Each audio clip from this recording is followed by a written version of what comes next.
Kadang-kadang kita bisa coba menginjil atau menyebarkan kabar baik sampai kita berbusa, tapi kalau tuh orang itu nggak dipilih sama Tuhan, dia nggak akan berubah-ubah gitu dong. So why bother in a way? Why do we try so hard untuk kadang-kadang menyebarkan kabar gembira ke satu orang gitu terus misalnya gitu. Mmm, kalau menurut saya itu indahnya Tuhan. Oke. Makanya kan Alkitab bilang, Tuhan berdiri di muka pintu dan mengetok, barang siapa membukakan pintu, itu pintu hatinya, dia Mmm, akan datang, masuk, duduk makan bersama-sama dengan dia. mmm, Jadi kalau pertanyaan tadi, buat apa kalau memang hanya beberapa orang diselamatkan, menurut saya enggak.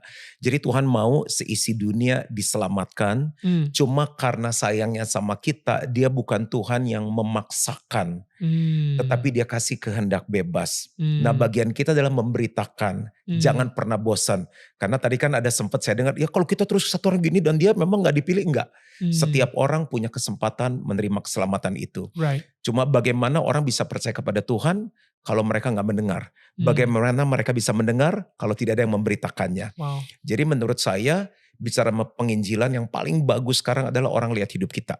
mmm, Karakter kita, dia lihat Yesus nggak dalam hidup kita. ya, Setelah lihat hidupnya, pasti apa-apa dia nanya, "Kok keluarga lu bisa gitu sih? mmm, Lu ceritanya gimana sih bisnisnya bisa maju?" mmm, Waktu kita dengar ceritalah kebenaran itu masuk ke mereka. mmm, Itu mmm, cuma salah satu. mmm, Bisa juga momen-momen tertentu kalau lagi gathering, misalnya sale, ya, ada Natal kita ngundang, Tuhan bisa dengan berbagai macam cara. ya, Atau waktu mereka lagi susah, ya, kita datang kasih perhatian, "Can I pray for you?" right, Bahkan sebelum belum nginjilin, menurut ya saya ya itu momen-momen jamahan. ya, Jadi, kalau saya bisa simpulkan, Tuhan kasih kesempatan semua orang bertobat, mhm, tapi karena dia kasih kehendak bebas, orang itu bisa merespon. Jadi menurut saya mmm. jangan pernah bosan, jangan pernah berhenti, kasih lihat Yesus dalam hidup kita, dan cerita kabar baik.